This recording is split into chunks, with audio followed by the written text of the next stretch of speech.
언제나 그 자리에 머물러 있어봐요. 그래서 신앙생활은요, 연륜이 중요한 게 아니에요. 어떤 분들은 내가 교회 얼마 다녔다, 몇 년 다녔다, 어떤 직분이냐가 중요한 게 아니라 그것을 극복하고 뛰어넘을 수 있는 사람이 있냐 하면은 그냥 그 앞에서 어떻게 할 바 모르고 그냥 때만 기다리는 사람이 있다고 하는 사실이죠. 그것은 항상 언제나 그 앞에 있어요. 해결하지 않으면, 그걸 처리하지 않으면 언제나 그것은 우리에게 무서운 높은 벽으로 우리에게 다가올 수밖에 없는데요. 이스라엘 백성은 어떻게 이 여리고를 극복하게 되는가? 하나님 말씀을 받았습니다. 이제 그것에 대해서 우리가 어떻게 반응하는가? 그 반응에 대해서 우리가 함께 살펴보면서 믿음의 특성들을 생각해 보겠는데, 먼저는 가장 중요한 게 순종이라고 볼 수 있어요. 순종.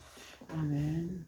오늘날 그래 부모들이 자식들 그 교육이나 또 이웃과의 관계에서 참 어려운 중 하나는 뭐냐면, 사람들이 도대체가 저마다 자기 개성이 많고 자기 특성에 따라서 살다 보니까 이 권위라고 하는 걸 인정하지 않고 순종이라고 하는 게 없어져 버려요. 그냥 자기 고집만 내가 원하는 대로 막 하다 보니까 이게 참 어렵습니다. 그래서 많은 사람들이 자녀들을 이제 갖지 않으려고 하고, 또 자녀 교육이 어려운 것 중 하나는 그냥 학교 보내버리고 학원 보내버리고 그냥 그래요. 왜냐하면 이 잘 권위가 세워지지도 않고 말도 안 타요. 나도 바쁘고 내가 뭐 가정을 이끌어가기 위해서 직장 생활해야 하고 돈 벌어야 되고 가정 돌아봐야 되고 이것저것 할 일도 많은데 거기에 대한 전문적인 지식도 부족할 뿐더러 이게 안 되는 거예요. 옛날에 어른들은 그냥 다 했어요. 그래도 그냥 뭐 없으면 없는 대로 모자란 대로 했는데 뭐 자식들도 한두 명 가지고 막 뭐 10명까지도 하고 막 보통 뭐 최소한 7, 8명 이렇게 나가지고도 다 막 이렇게 했는데 지금 한두 명 가지고도 그냥 어찌할 바를 몰라요. 왜냐하면 옛날에는 뭐 지금 학교 다니고 하지만 실제 가장 중요한 것은 그런 교육은 없어요. 사람이 인성에 대해서, 사람이 그 가정에 대해서, 또 국가에 대한 책임에 대해서 우리가 치러야 될 희생이나 어떤 이런 것이 아니라 어떻게 하면 수학 문제 잘 풀고 어떻게 영어 단어 많이 알고 어떻게 하면 국어 해석자로 이런 것들만 생각하고 공부하다 보니까 전혀 사람에 대한 공부가 없어요. 이해가 없어요. 권위도 세워주지 않아요. 그러다 보니까 보내면 어떻게 돼요? 그냥 머리에 든 것은 많고 아는 건 많은데 실제적으로 필요한 곳에서 가장 기본적인 것이 많이 상실돼 버렸어요. 정말 큰 걱정이 아닐 수 없습니다. 그러다 보니까 세상살이가 참 어렵고 힘들 수밖에 없는데요. 바로 이 순종이라고 하는 건 뭐냐면, 순종은요, 우리가 가지고 있는 어떤 이성이나 또는 지성이 안 맞아. 논리적으로 안 맞고 상식으로 안 맞고, 근데 순종은 그것을 뛰어넘을 수 있는 그런 힘이 바로 순종이에요. 비록 내가 그렇게 하면 이거밖에 안 되겠는데, 그렇게 하면 내가 이거 기분도 안 좋고 원래 안 맞는 상식이 안 맞는 건데, 근데 순종은 그 사람의 말에 대한 신뢰를 가지고 그 사람의 말이라고 한다면 그것이 부모의 말이고 또는 친구의 말이고 어떤 사람의 말이라고 한다면 그 말을 듣고 그냥 따라서 하는 거죠. 옛날 어른들은 바로 그랬습니다. 그래서 시집 가면서 또는 남자는 좀 옛날에는 약간 그런 게 있었잖아요. 가면은 먼저 뭐가 돼야 돼요? 귀머가 돼야 되고 장님이 돼야 되고 그랬습니다. 왜냐하면 자기가 자라났던 모든 배경과 자기 이것들을 새로운 그런 환경 속에서 안 맞는 거예요. 그 가풍이 있고 그 집에 뭐가 따라서 그냥 시키면 시킨 대로 그냥 죽은 듯이 해야 되지. 진짜로 어찌 보면 인간성이 말편하게 같은데요. 그렇게 했기 때문에 견뎌 나갈 수 있었습니다. 그런데 어떤 의미에서는 이 믿음은요, 그런 부분에서 그런 순종을 요구한다라고 볼 수가 있겠습니다. 생각해 보세요. 오늘 본문에 보면 3절에 보니까 그 군사가 싸우려야 되는데 뭐 하라고요? 성을 그냥 하루 한 바퀴 돌라는 거예요. 그것도 엿새 동안. 그리고 7째 날에 7번 돌아가고 고함지르라는 거예요. 이것이 이게 전쟁하고는 맞지 않는 이야기예요. 문제 해결하면 전혀 안 맞는 이야기입니다. 그래요. 참 어려울 수밖에 없어요. 이 납득이 안 되는 거예요. 이성으로 생각해봐도 그런 사례가 있는지 않잖아요. 어떤 누가 그렇게 해가지고 해탈하면은 그래? 그럼 나도 한번 해봐야지 하겠지만 전혀 사례도 없지 들은 바도 없지 이거 되지 않는 이야기만 하는 것처럼 보게 되어져요. 때때로 신앙생활에서 그런 부분이 있어요. 그걸 우리가 받아들이고 수용할 수 있는 게 바로 믿음이라고 성경은 말하고 있는 것이죠. 유명한 교부 터툴리아는 이렇게 말합니다. 나는 불합리한 거로 믿는다. 좀 욕설이죠. 그래요. 모든 게 상식적으로 이론적으로 다 되어진다고 한다면 믿을 게 뭐가 있어요? 당연한 건 1 더하기 1은 2다. 이렇게 나가면 이게 모든 게 쉽고 되겠는데 현재 실생활 속에 그게 안 될 때가 많다고 볼 수 있게 되는 거죠. 근데 어린아이들은 그냥 부모의 말 믿고 그냥 순종하는 것처럼 그렇게 따라가는 게 바로 순종이라고 볼 수가 있겠습니다. 또 8절의 말씀 제가 한번 읽어드리겠습니다. 여호수아가 백성에게 이르기를 마침에 제사장 7은 양각 7 나팔을 잡고 여호와 앞에서 나아가며 나팔을 불고 여호와의 언약궤는 그 뒤를 따르며 그들은 믿음의 행진하게 되어져요. 하나님 말씀 받고 그래요? 그러면 해야죠. 해가지고 빰빠람 전쟁터에서 가장 앞장선 사람들이 누구예요? 찬양대 쉽게 말하면 오늘 우리 말하면 찬양대 앞장서 가지고 나가요. 찬양하고 있어요. 이것은 어찌 보면 제일 나중에 해야 돼요. 승리해가지고 이고 난 다음에 해야 될 건데 우리가 홍해에서 그랬잖아요. 홍해 바다를 건너고 난 다음에 애굽 사람들이 애굽 군대가 다 거기서 홍해 바다에서 죽고 난 다음에 그때 그들은 찬양하고 하나님께 영광을 할렐루야 했어요. 근데 지금은 전혀 다른 이야기요. 이미 성은 그대로 있고 그냥 찬양대가 앞장서 가지고 돌아가는 거죠. 이게 참 중요한 생각이 되어진다고 하는 사실이에요. 바로 순종의 행지라 볼 수가 있겠습니다. 그리고 하나님께서는 그냥 가라고 말씀하시고 그들은 그 말씀대로 그래요. 그렇게 했던 걸 보게 되고 그다음 중요한 것은요. 믿으면은 또 뭐가 필요하냐면 담대함이 필요하다. 그렇게 볼 수가 있겠습니다. 이스라엘 백성 정말 담대했어요. 그 행진할 때요. 그 성에 있는 군인들이 성문 열고 나와가지고 이스라엘 백성 치면 어떻게 할까요? 방법이 없는 거예요. 왜냐하면 그들 제대로 갖추고 있는 무기가 없잖아. 성경은 하나님 군대라고 말했지만 명색이 군대지 그들이 군복을 입었을 거예요. 제대로 된 무기도 없는 그런 상태 속에 있는데 그 안에는 성의 안에는 군인들이 있어요. 훈련받은 군인들이 있고 정예화된 그런 무기를 가진 사람들이 있어요. 그들 와가지고 쳐버리면 어떻게 하려고? 그런 방법도 그런 대책을 세워야 되는데 그냥 어떻게 해요? 여호수아가 인도하니까 하나님 말씀하셨으니까 그대로 그 말씀에 따라서 나아간다고 볼 수가 있겠습니다. 사실 우리 신앙생활 속에서 우리 신앙생활 가장 어렵게 하는 것은 이런 불신이에요. 불신. 의심이 들어오게 돼야죠. 이거 지금 내가 다 잘하고 있는가? 이렇게 가도 괜찮은가? 자꾸 보면은 다른 사람은 앞서가는 것 같고 뭔가 이루는 것 같은데 나는 항상 그 자리인 것 같고 오히려 점점 물러가는 것 같고 아무런 뭔가 성과도 없는 것 같고 그렇게 되는 걸 보게 됩니다. 그래서 재밌는 이야기가 있는데 유대인의 그 옛 이야기 가운데 이런 이야기가 있습니다. 한 악마가 죽을 때가 돼가지고 자기가 소중히 여기던 모든 것들 이제 내어놓고 이제 무기를 갖다가 팔게 되었어요. 그 무기마다 가격을 이렇게 막 써놔가지고 있었는데요. 근데 그 무기 가운데 가장 낡고 그런 무기가 하나 있었어요. 사람들도 관심 많는데 가격표를 보니까 가장 높은 거예요. 그래서 다른 악마가 물어봅니다. 아니 저거 보니까 아무 쓸모도 없을 것 같은데 왜 이렇게 비쌉니까? 라고 말합니다. 이 낡고 오래된 것을 왜 고가를 붙였습니까? 했더니 이 노련한 악마가 대답합니다. 너는 모른다. 이 무기가 얼마나 유용한지 내가 이걸 가지고 얼마나 많은 효과를 받는지 넌 몰라서 그런다. 라고 말하고 보니까 그 밑에 뭐라고 했냐면 실망이라고 하는 걸 써야 돼요. 실망. 그리고 사람들이 실망할 때 믿음을 잃어버리게 되고 의욕이 꺾어지게 되고 그리고 가던 길을 갖다 돌이키게 되어지거나 아니면 또 다른 길을 찾게 되어지고 목표가 희미해져 버려요. 얼마나 많은 사람들이 희망을 가지고 출발했다가 실망으로 끝나는 일들이 많은가.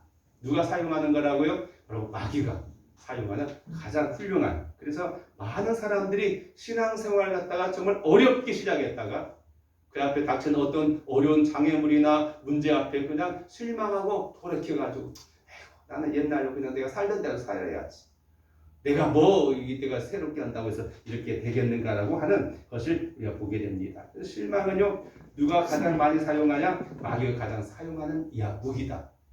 오늘날도 그 무기는 계속 큰 효과를 내고 있다는 사실을 기억하면서 우리 마음속에 실망이라고 하는 그런 감정이 들어오게 될 때 우리는 단호하게 이것은 사탄이 나를 유혹하고 나를 꿈을 꺾는 그런 무기라고 생각하는 그런 자세를 갖게 된다고 볼 수 있습니다. 그때 우리는 바로 우리의 목자가 되신 주님을 바라봐야 되고 그의 말씀과 음성을 들으면서 담대한 마음을 가질 필요가 있다. 그렇게 볼 수가 있겠습니다.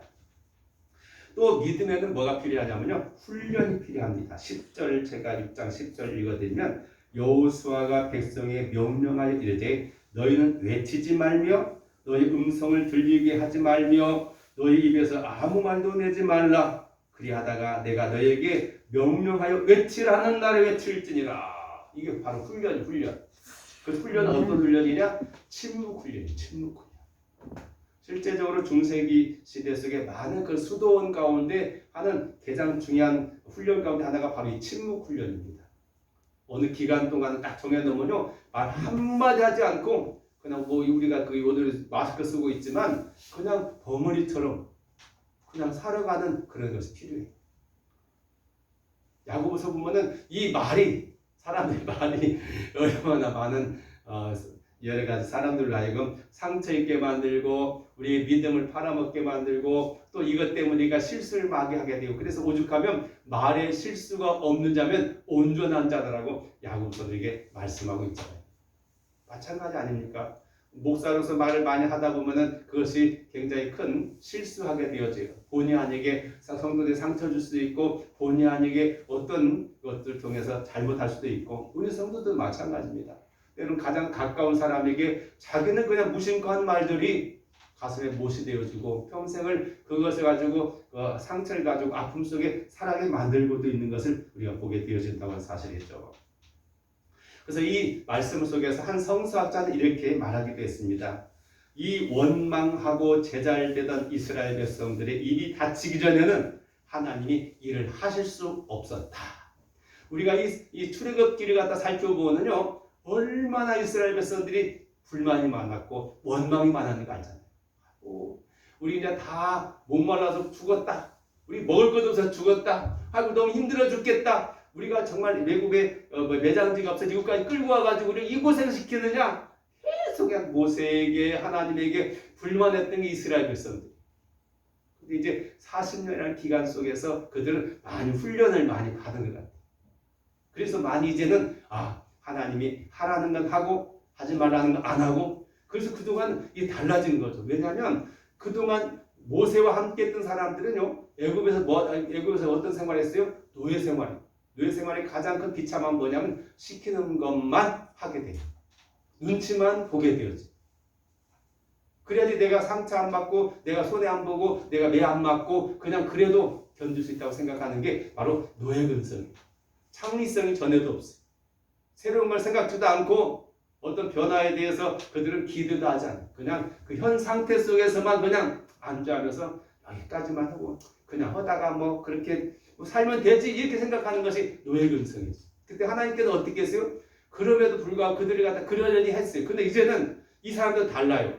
40년 동안 그들은 오직 하나님 말씀에 따라서 하나님이 이동하시면 이동하시고 구름 기둥이 옮겨지고 하는 것대로 살던 사람들이기 때문에 이제는 훈련이 되어지기 때문에 이 어려움 속에서도 이런 훈련을 받았어요. 근데 오늘날 참 안타까운 것 중 하나는 뭐냐면 교회 안에서 점점 이 훈련할 수 있는 시간과 기회가 없어요. 왜냐하면 사회가 복잡해가지고 조금 시간이 있고 여기서 다 일자리 가고 뭐 그러다 보니까 시간이 안 나요. 그래서 교회에서 훈련할 시간이 없고 기껏 예배 시간만 이 설교만 들어가지고는 사실 이건 부족하거든요. 저 같은 경우 보면요 청년 때 굉장히 그 교회 안에서 훈련이 많았어요. 그래서 심지어 주일날 같은 때는요 새벽 4시부터 이제 가면 새벽기도 끝나고 난 다음에 바로 집에 가는 것이 아니라 기도하고 난 다음에 또 성경 공부 시간이 있어가지고 거기서 이제 그 일주일 동안 준 과제를 갖다가 다 해가지고 서로 발표하고 막 그렇게 하고 나서 그 다음에 막 끝나면 집에 가서 밥 먹고 바로 와가지고 이제 어린이 교회학교 막 그때는 이제 학생들 참 9시부터는 학생들 예배 때 또 그것도 하고요. 그 다음에 이제 낮 예배 뭐 찬양해가지고 찬성가대하고 그 다음에 오후 예배는 못했던 오후 예배가 아니라 거의 저녁 예배니까 오후에는 오후 2시 되면 또 어린이 교학교 교사도 해야 되고 또 성가대 연습도 해야 되고 그 다음에 시간 나면 또 이제 가서 신방도 갔다 사람들 가가지고 가서 방문해야 되고 저녁 예배 드리고 그러면 저녁에 집에 가면 이제 성가에서 끝나면요 막 10시 이렇게 막 돼요. 그렇게 했어요. 그리고 끝난 주일만 한 게 아니라 매일매일 주인 과제가 있어. 매일매일 자기 혼자 집에서 어느 정도 성경 읽어야 되고 또 주어진 과제 속에서 하고 뭐 이렇게 하면서 계속 그 훈련이 자연스럽게 그냥 그렇게 해야 되는 걸 알고 받아들여서 지금 그렇게 하면은요 교회 나올 사람 별로 없어요. 못해요. 감당이 안 돼. 생활 패턴이 달라져가지고. 그러다 보니까 우리 신앙생활이 굉장히 그냥 겉으로 볼 때는 막 여러 가지 하지만 실질적으로 우리가 쌓이는 게 없어요. 성장을 우리가 그렇잖아요. 그 TV 보면은 그 서민 갑부 뭐 이런 거 나오는 거 보면은 그 사람들을 보면은 진짜로 남들하고 똑같이 하면서도 뭔가 이게 나타나고 뭔가 성공한 사람 보면은요 거기다 한 플러스 원이 하나 더 있어요. 하나 더 노력하고 더 연구하고 더 힘쓰는 그것들이 차별화가 돼가지고 괜찮아요. 오늘 우리 김제만 하더라도 식당이나 이런 거 얼마나 많아요. 그런데 잘 되는 집은 잘 되는데 안 되는 집은 계속 주인이 바꿔주고 간판이 달라지고 계속 그러는 걸 볼 수 있어요. 물론 좀 다른 얘기는 하지만 우리가 그래서 신앙생활 가장 중요한 건 이 훈련이 굉장히 필요하다고 생각합니다. 우리가 현대 생활을 갖다 무시해가지고 그렇게 하라는 말은 아니지만 우리 개개인은 뭐가 있어야 돼요? 우리 부족함에 대해서 그럼 내가 개선해야 되기 위해서 뭘 해야 되겠는가를 생각해요. 말씀을 좀 가까이 하고 기도 시간이나 이런 거에 대해서 이웃에 대한 그런 관심이나 이런 걸 생각해야 돼요. 그렇지 않으면은 자기도 모르는 사이에 그냥 내 주체가 없어요. 주제가 없어요. 그냥 사는 대로 사는 것이고 그냥 날 눈 뜨면 그냥 사는 것밖에 안 돼요. 근데 우리는 저마다 주어진 기회가 있고 또 직책이 있고 은사가 있고 이것에 대해서 우리가 어떻게 하면 보다 더 하나님 앞에서 유용하게 쓰다가 기회가 가만히 보니까요 정말 세월이 빨라요. 나이가 들면 들어갈수록 그래요. 더 나이 드신 분들이 많지만 그렇더라고요. 금방 거예요. 우리 집사람 6개월에 한 번씩 그 병원에 그 예약 가가지고인데 갔다 온 지 얼마 안 된 것 같은데 벌써 또 2월 달에 또 기더라고요.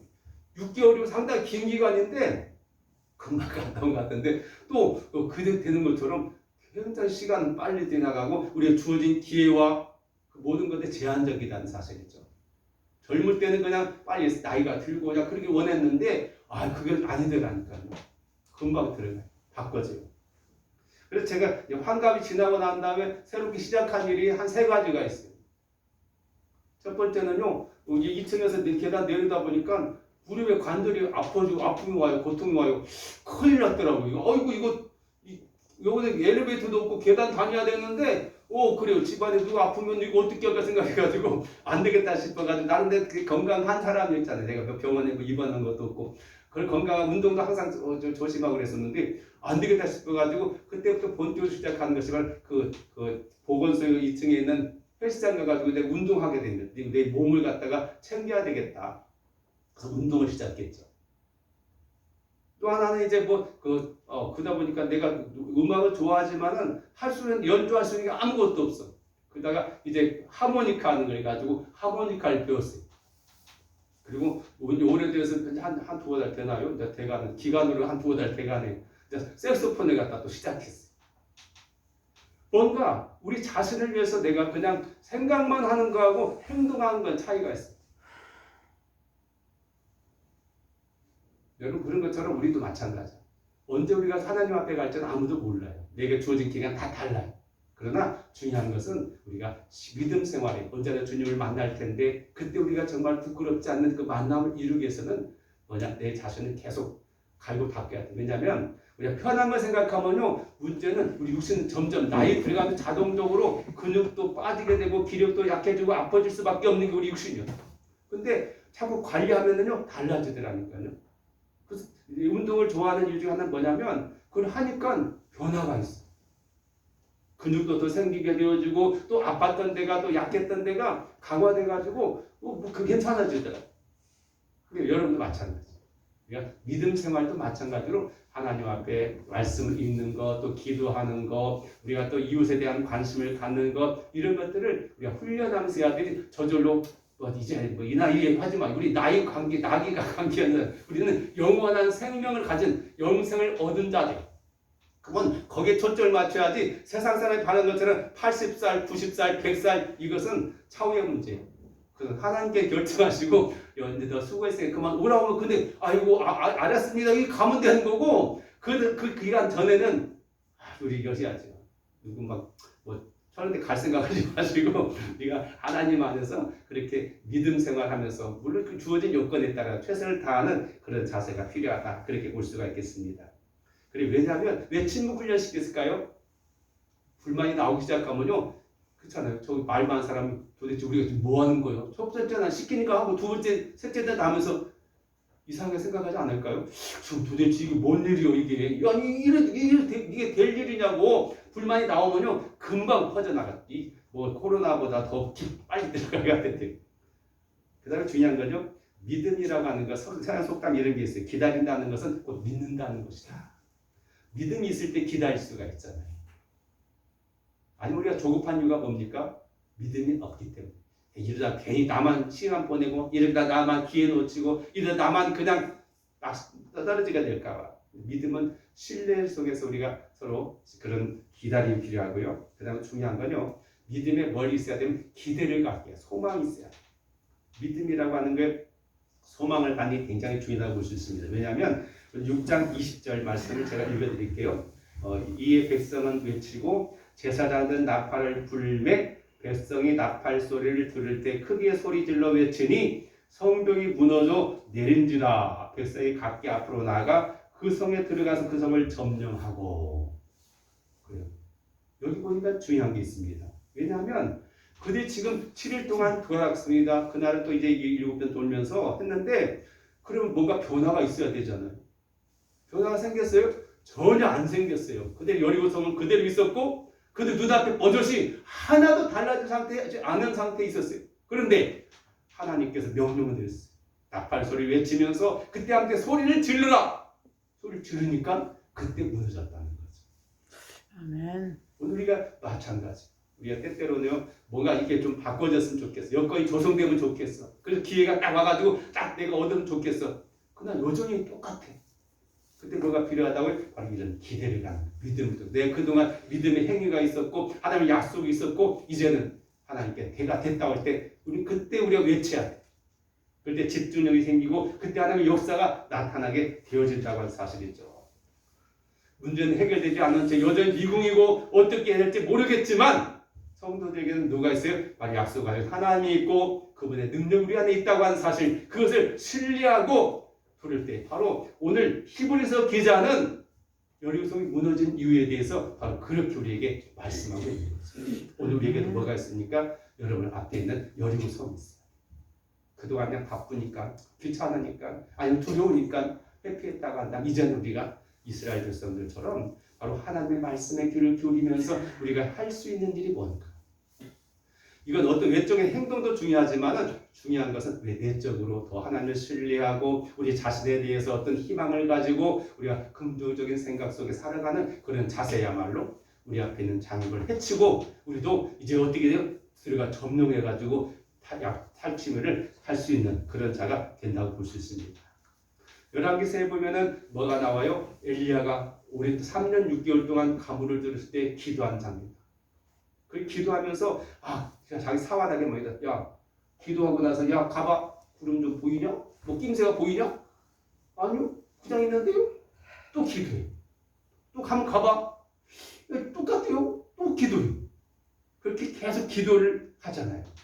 그리고 난 다음에 7번째 보니까 그때 와서 손바닥만한 구름 같은 것이 보이긴 한데요. 됐다. 그때 말하잖아요. 여러분 오늘 우리 기도가 지금 이 AI 기도처럼 한 번에도 소식도 없고 두 번에도 소식도 없고 세 번에다가 틀렸는가 보다. 내가 뭐 언제나 되나 아니라 될 때까지 뭔가 하나님이 역사하실 때까지 계속 기도하는 것처럼 우리가 믿음으로 그렇게 지속성을 가지고 기대를 가지고 승리하는 그런 자세가 필요하다고 볼 수 있습니다. 그럴 때 우리 앞에 있는 여리고를 우리가 무너뜨리고 하나님 약속하신 그 땅에 그 소망이 이루어질 줄로 믿습니다. 기도드립니다. 사랑하시는 아버지 하나님, 이스라엘 사람들의 믿음을 특별히 여리고성의 앞에 있었던 그 성을 무너뜨렸던 그의 믿음을 함께 살펴보면서 오늘 또한 우리 앞에 있는 이 여리고성을 무너뜨리며 하나님의 약속을 받아들일 수 있는, 소망을 이룰 수 있는 저희들 되기를 원합니다. 성령께서 우리 가운데 역사하여 주옵소서. 예수님 이름으로 기도드리옵나이다. 아멘. 네, 384장 함께 찬송 드리시겠습니다. 384장입니다. 나의 갈 길 다.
목사님들 모임이 있습니다. 원래 없었는데 지금 이 산업단지 산업 폐기물 그것이 돼가지고 이것이 지금 곧 돼가지고 어려움이 많이 있습니다. 요즘 프랜카드 많이 붙이는데 원래 계획했던 것보다 지금 또 폐기물 양이 굉장히 많아지게 됩니다. 그래서 지하 35m 하게 되어지고 지상으로도 막 이렇게 오래가지고 전국에는 폐기물이 막 다 오게 생겼어요. 점점 그 양이 막 늘어나게 되고 우리 계약을 지혜나이가 입수하기 위해서 그렇게 돼가지고 굉장히 지금 어려움이 많이 있는 그런 상태입니다. 그래서 지역 사람들이 해야 되는데 원래는 이 어려움들을 갖다가 해야 되는데 그 옆에는 중상마을 사람 몇 사람들이 해가지고 그 사람들이 도장 찍어줘가지고 그냥 돼가지고요. 원래는 이쪽에 김제하고 전라북도에서 이렇게 해가지고 있었는데 그런 것 때문에 지금 여러 가지 어려움이 많았습니다. 재판에서 지가지고 지금 또 안 되기 위해서 지금 여러 가지 방안을 모색하고 있는데 우리 지역을 갖다 우리가 보호해야 되는데 그런 것 들으면은 진짜로 이제 들으더라도 약화시키기 위해서 나름대로 노력을 하고 있으니 여러분들 기도를 많이 해서 우리가 사는 삶의 터전인데 후손들 계속 남겨줘야 되는데 그렇게 돼버리면은 진짜로 이 지역이 완전히 그냥 배려버리는 것 같아요. 정말 참 생각들 참 잘못해가지고 그렇게 했는데 또 어떻게 됩니까? 지금 우리 과제 발표되는 과제가 될 수 있는 그래서 우리가 관심을 가지고 노력을 해야 될 것 같습니다. 한국광고드립니다. 11전도 이해성 목사님, 목사님 감사하고 양동희 선생님 저희가 감사하는 성경원금 11전 하나님께 드립니다. 감사 기도드리겠습니다. 좋으신 하나님 한 주간도 지켜주시고 이와 같이 앞에 나와 예배드리게 하시고 또 우리 마음속에 항상 주님에 대한 기대와 또 믿음을 가지고 또 승리케 하신 또 감사합니다. 우리가 앞에는 어려움들이 있습니다. 우리 가정적으로, 교회적으로, 개인적으로 잘 준 믿음으로 이기고 나아가서 하나님이 약속하신 것들이 우리 삶에 미칠 수 있도록 도와주옵소서. 예수님의 이름으로 축복하며 감사기도 드립니다. 아멘. 우리 눈으로 이렇게 좀 돌아보시면서 안부 전하시고 일어나셔서 380장 찬송 드리고 드림으로 마치겠습니다.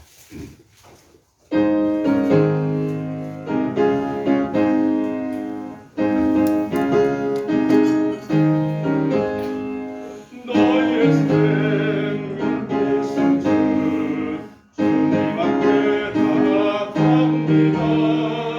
주의 흘린 보혈로 정죄하사 받아주소서. 날마다 주를 찬송하겠네. 주의 사랑 줄로서 나를 굳게 잡아내소서. 괴로운 세상 지낼 때 나를 인도하여 주소서. 주를 믿고 나가면 나의 길을 잃지 않겠네. 날마다 주를 찬송하겠네. 주의 사랑 줄로서 나를 굳게 잡아내소서. 세상 살아갈 때에 주를 더욱 사랑합니다. 하늘보는 난 천국에 나의 영혼 들어가겠네. 날마다 주를 찬송하겠네. 주의 사랑 줄로서 나를 굳게 잡아내소서. 아멘. 기도드리겠습니다. 아버지 하나님, 우리가 구원받기 위해서 과거 이스라엘 백성들이 행했던 삶들을 추적하며 우리 믿음으로 또 이 모든 일들을 정말 이스라엘 백성들처럼 승리하길 원합니다. 홍해를 건넌 것처럼 여리고성을 무너뜨리고 가나안 땅에 들어갈 수 있었던 것처럼 우리 앞에 가로막힌 것들 주님 주신 말씀을 통해서 믿음을 통해서 모두가 승리자가 되어져서 하나님 앞에 우뚝 서 우리가 환영받고 칭찬받는 성도들 되게 하옵소서. 이제는 우리 구주 예수 그리스도의 은혜와 아버지 하나님의 극진하신 사랑하심과 성령의 내주 감동의 역사하신 은혜가 오늘도 예배드리는 모든 성도들 가정 교회와 이 나라 위에 지금 영원히 함께 하시기를 간절히 축원하옵나이다. 아멘.